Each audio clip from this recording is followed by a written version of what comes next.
Hi guys, welcome to my channel super trader Lakshya. एक और बढ़िया वीडियो लेकर आया हूं मैं आज। नॉलेजेबल लोगों को डराने के लिए नहीं है वीडियो। इसका टॉपिक देख के मत डरिएगा।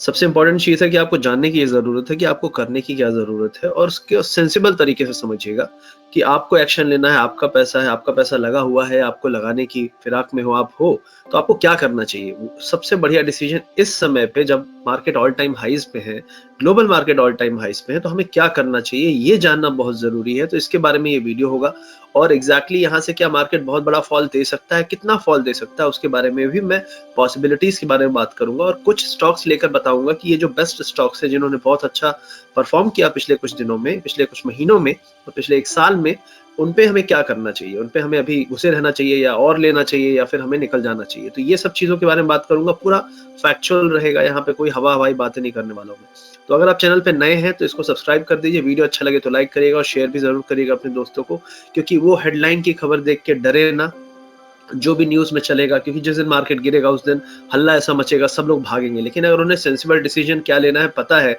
तो डेफिनेटली वो लोग सही डिसीजन ले पाएंगे। जैसे बर्गर किंग में मैंने यही चीज कही थी कि जब भी अपर सर्किट में इस तरीके से कोई आईपीओ भागता है तो वो गिरता भी लोअर सर्किट में है। आप देखेंगे कि 195 पे मैंने वो मैसेज किया था कि यहाँ पे निकल जाना चाहिए। काफी हीटेड अप हो चुका है, वहां से आप देख सकते हैं अभी 214 गया, लेकिन अभी फिर 157 आ गया है। तो जो लोग नहीं निकले उनको अच्छा खासा प्रॉफिट बनते हुए भी नहीं बन रहा है। तो ये सब चीजें जानकारी के कारण होता है, तो जरूर इस वीडियो को शेयर करिएगा। अब मैं यहाँ पे बात करता हूँ कि इंपॉर्टेंट पॉइंट क्यों है, मार्केट ऊपर क्यों है। तो सबसे पहली चीज है, मार्केट ऊपर जाने का सबसे बड़ा रीजन है कि यूएस में जो फेड है और ग्लोबल सेंट्रल बैंक है, उन्होंने इंटरेस्ट रेट बिल्कुल जीरो के पास कर रखे हैं। मतलब इंडिया में तो जीरो नहीं है, 4% 5% है, लेकिन ग्लोबली बहुत लो है। और जब इंटरेस्ट रेट लो होते हैं तो बैंकों से पैसा बाहर जाता है, और मेनली वो रिस्की एसेट में जाता है, जैसे शेयर बाजार में जाता है। और गोल्ड तो आपका सेफ हेवन है, लेकिन गोल्ड भी ऊपर जा रहा है। तो बहुत सारी ऐसी अनइवन चीजें हो रही हैं जो नॉर्मली नहीं होती, क्योंकि जब मार्केट ऊपर जाता है तो गोल्ड नीचे जाता है। लेकिन गोल्ड भी ऊपर है, उसका एक बहुत बड़ा रीजन ये है कि लोग अभी भी इस पूरी रैली पे ट्रस्ट नहीं कर रहे हैं। दूसरा सबसे बड़ा रीजन है कि अगर आप वॉलेटिलिटी ट्रैक करते हैं विक्स, तो वो भी अभी भी हाई पे है। जो पहले का ऑल टाइम हाई हुआ करता था 2030, आज के समय में वो बेस बन चुका है। मतलब वॉलेटिलिटी अब नॉर्मल हो चुकी है। मतलब यहाँ से अगर कल को मार्केट गिरेगा तो वॉलेटिलिटी बोल रही है, मैं तो पहले ही बोल रखा था कि यहाँ पे आ सकती है पॉसिबिलिटी। तो ये कुछ साइंस हैं जो अभी भी बता रहे हैं कि मार्केट में रिस्क बना हुआ है। तो आपको इस हिसाब से डिसीजन लेना है, ये बहुत जरूरी है आपके लिए। अब यहाँ पे एक और रीजन बनता है कि क्यों इस रैली पे हम ट्रस्ट नहीं कर सकते। उसका सबसे बड़ा रीजन ये है कि रैली जो भी होती है मार्केट में, वो होनी चाहिए वैल्यूएशन के बेस पे, और वैल्यूएशन आती है अर्निंग के बेस पे, जिसको बहुत सारे लोग पी के टर्म में नापते हैं। तो पी राइट नाउ 37 पे है। बहुत सारे लोग बोलेंगे कि अर्निंग तो रिकवर हो जाएगी तो पी कम हो जाएगा। बिल्कुल सही बात है, यही होना ही चाहिए। लेकिन किस चीज की अर्निंग अभी रिकवर नहीं हुई है, आप ये बता दो। लॉकडाउन के टाइम की बात अलग है, क्या अर्निंग प्री कोरोना लेवल पे बहुत सारी कंपनीज की नहीं है। जो लिस्टेड कंपनीज की बात कर रहा हूँ मैं, अनलिस्टेड की बात नहीं कर रहा हूँ। तो जो लिस्टेड कंपनीज हैं जो ऑलरेडी वैल्यूएशन पे जा रही हैं, उनकी अर्निंग ऑलरेडी रिकवर हो चुकी है। अगर आप देखेंगे अर्निंग्स ऑलरेडी प्रॉपर है। और कुछ स्टॉक की बात करूंगा मैं, उसमें आप दिखाऊंगा कि आप एग्जैक्टली देख सकते हैं अर्निंग वहीं की वहीं है जहां पे कोरोना के पहले थी। लेकिन अर्निंग वहीं की वहीं है, लेकिन क्या स्टॉक प्राइस वहीं का वहीं आया है? वो इनफैक्ट वहां से भी बहुत ऊपर गया है।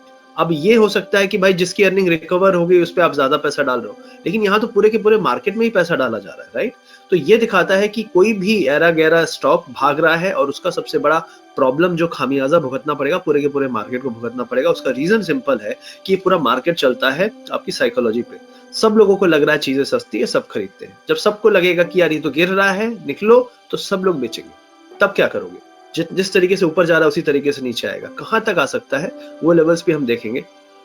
अब यहाँ पे क्यों इंडियन मार्केट में प्रॉब्लम्स है, होनी चाहिए, आगे चल के भी होनी चाहिए। उसका सबसे बड़ा रीजन है कि गवर्नमेंट के पास पैसे इतने ज्यादा नहीं है जितना वो दिखा रहे हैं।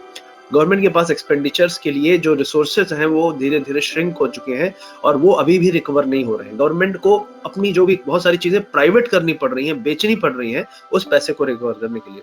अब आप सोच रहे हो गवर्नमेंट को पहले तो प्राइवेट करने की जरूरत नहीं थी। मतलब जो इनके इनकम सोर्स है वो कहाँ गए, कहाँ से पैसा आ रहा है इनको, और पहले पैसा कहाँ से आता था जो चीजें बंद हो गई या कम हो गई।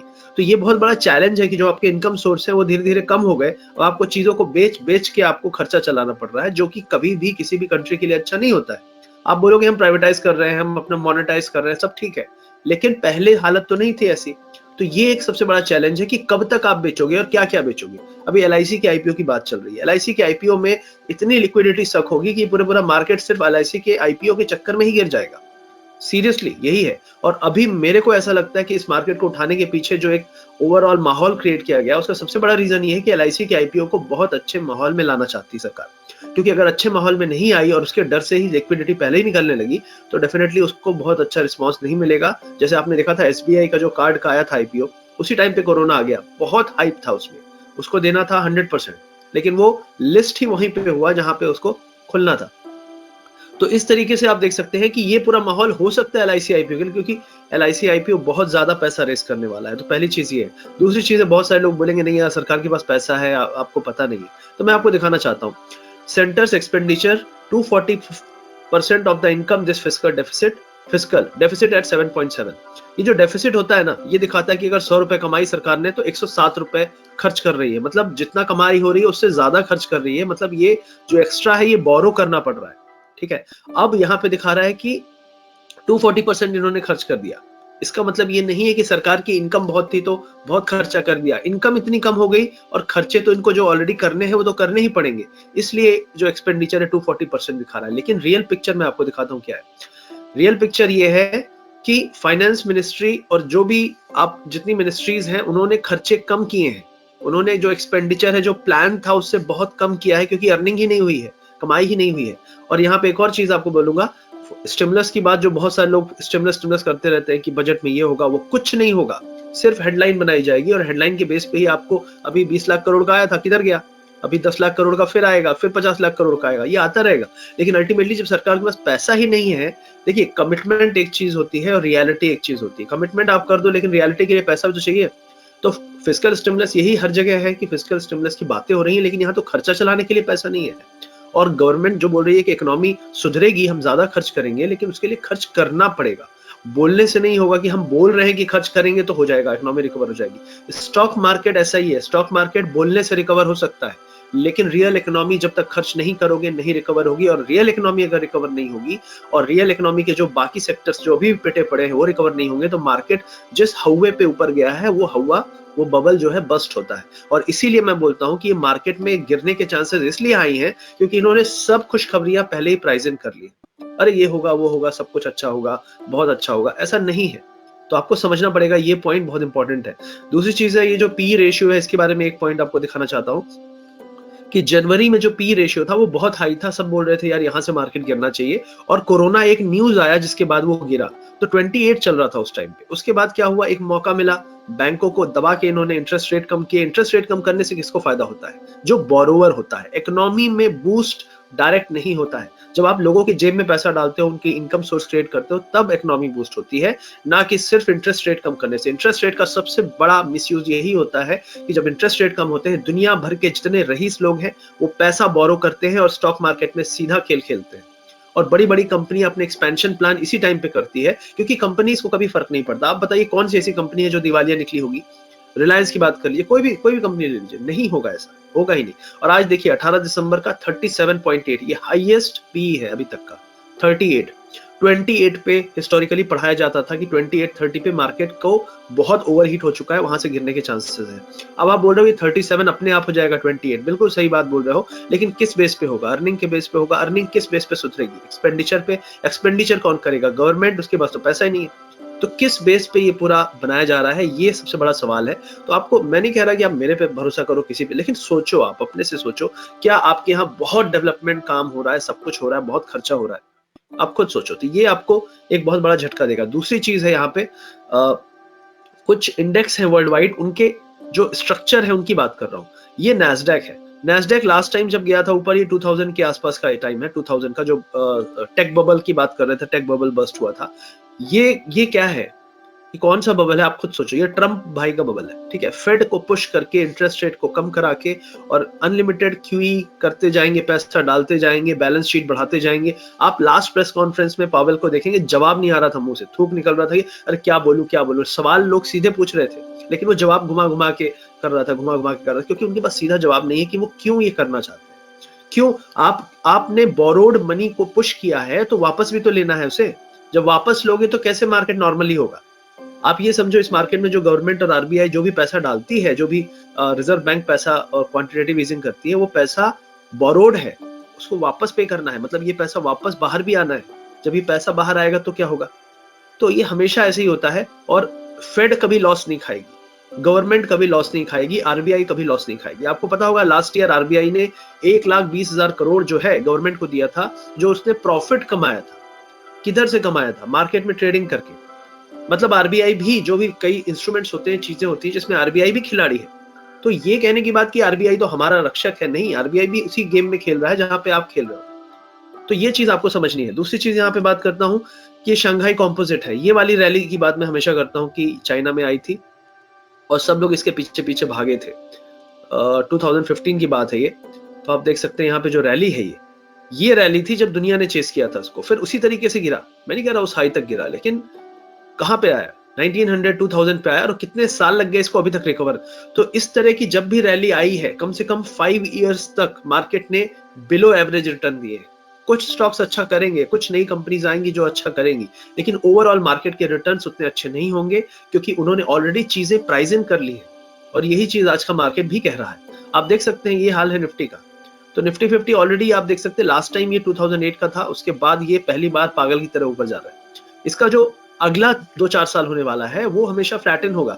आप इस एरिया में देखिए, ये एरिया में बात कर रहा हूँ, 2014 में नई गवर्नमेंट आई थी, उसके बाद करीब करीब 2015-16 के मिड तक, तो अगले 1.5-2 साल मार्केट में कोई खास रिटर्न्स नहीं थे, लेकिन कुछ सेक्टर अच्छा करेंगे डेफिनेटली। फार्मा ने बहुत अच्छा किया था, तो कुछ सेक्टर पिक करिए, पूरे मार्केट पे बेट मत करिए। और वो सेक्टर जो हमेशा रिस्की होते हैं, जैसे फाइनेंशियल, क्योंकि अभी आप देखिए एक लोन का कुछ फ्रॉड केस आया है कल ही।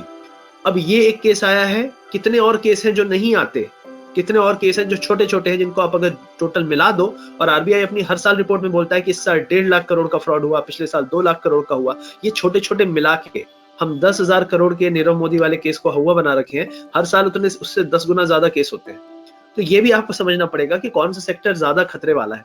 तो फाइनेंशियल हमेशा खतरे में बना रहने वाला है, और अगर हाई पे आप हैं तो सबसे ज्यादा खतरा फाइनेंशियल और एनबीएफसीज को है। जो ये बजाज फाइनेंस, बजाज फिनसर्व, ये सभी स्टॉक जो कूद रहे हैं, इनको उसी तरीके से पीटा जाता है। तो इससे आपको थोड़ा बच के रहना है। और अभी रिसेंटली में वॉरेन बफेट का जो मित्र है चार्ली मुंगर, तो उन्होंने क्या कहा था कि the next bear market could have potential to be vicious and unforgiving to investor who have grown over complacent in the latest market rally. यहाँ पे जो लोग बोल रहे हैं ना, मैंने बहुत लोगों से बात की, सब बोलते हैं अरे कुछ नहीं करना है मार्केट में पैसा कमाने के लिए, गिरा ना कॉल ले लो, अगले दिन पक्का पैसा बनना है। यही तो बात है। इतना आसानी से मार्केट पैसा नहीं देता है। इन सभी को ऐसा निचोड़ने वाला है कि ये अगले 2 साल तक मार्केट नहीं देखेंगे।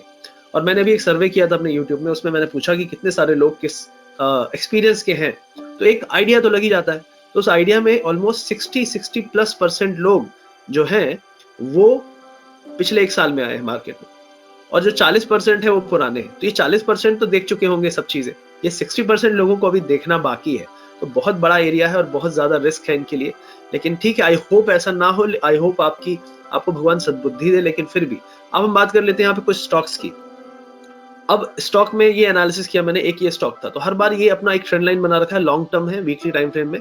तो यहाँ पे आप देख सकते हैं ये जब भी जाता है तो एक करेक्शन देता है, और अपन इस सपोर्ट को टेस्ट करते हैं। तो मोस्ट प्रॉब्ली जो एचडीएफसी बैंक है वो 1300 के आसपास तक आना चाहिए, 1300 तक, जो कि यहाँ से करंट लेवल से ऑलमोस्ट 6 to 7% का फॉल है।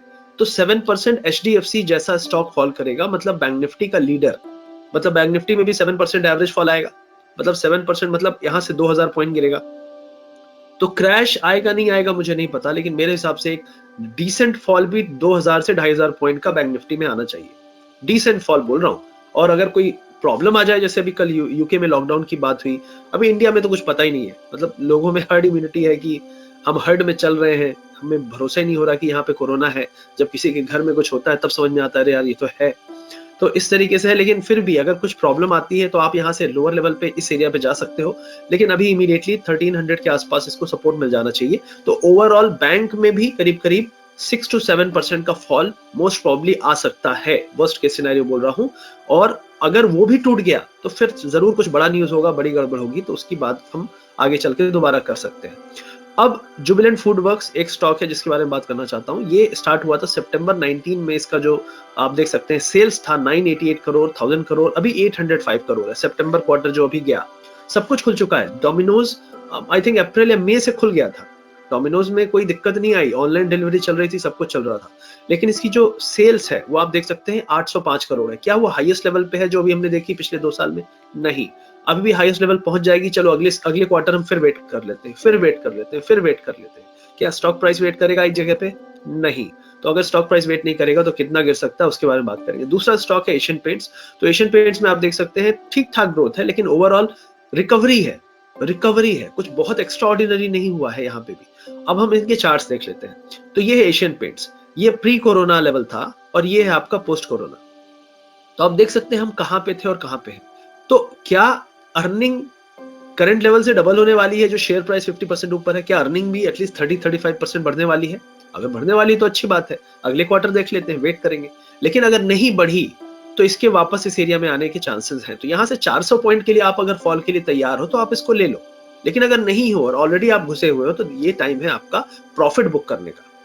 ये टाइम है प्रॉफिट बुक करने का, क्योंकि बेयर मिनिमम 2500 2440 तो आएगा और उसके बाद 2200 के आसपास तक भी आ सकता है। ठीक है, ये पहली चीज है आपको समझाने की कि जो स्टॉक ओवर बॉट है, बहुत ज्यादा गर्म हो चुके हैं ना, उनके ठंडे होने का टाइम भी बहुत जल्दी आता है और बहुत तेजी से आता है। अब ये क्या एक दिन में गिरेगा? नहीं गिरेगा। अगर 3 हफ्ते में उठा है तो कम से कम 3 हफ्ते में गिरेगा।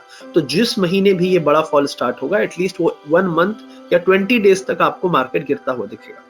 वो कब चालू होने वाला है वो हम बस साइन का वेट ही कर रहे हैं। मोस्ट प्रॉब्ली 1-2 दिन 4 दिन में भी आ सकता है, लेकिन वेट कर रहे हैं, अभी पूरी दुनिया वेट कर रही है। दूसरा जो स्टॉक है वो है जुबिलेंट।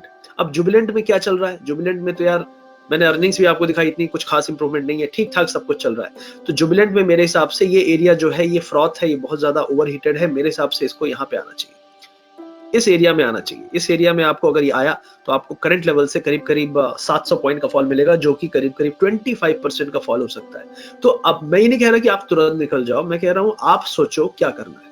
मैं बस बता रहा हूं आपको पॉसिबिलिटी, क्योंकि इसी तरीके से अगर इसको ऊपर भी जाना है तो एक बार थोड़ा कूल डाउन होना पड़ेगा। वो कूल डाउन जो है मेरे हिसाब से 2400 से लेके 2200 के आसपास ही होगा। तो इस तरीके से बहुत सारे स्टॉक है, मैं नाम नहीं ले सकता सभी का, लेकिन बजाज फाइनेंस, बजाज फिनसर्व, इन सभी को कम से कम 15-20% गिरना है।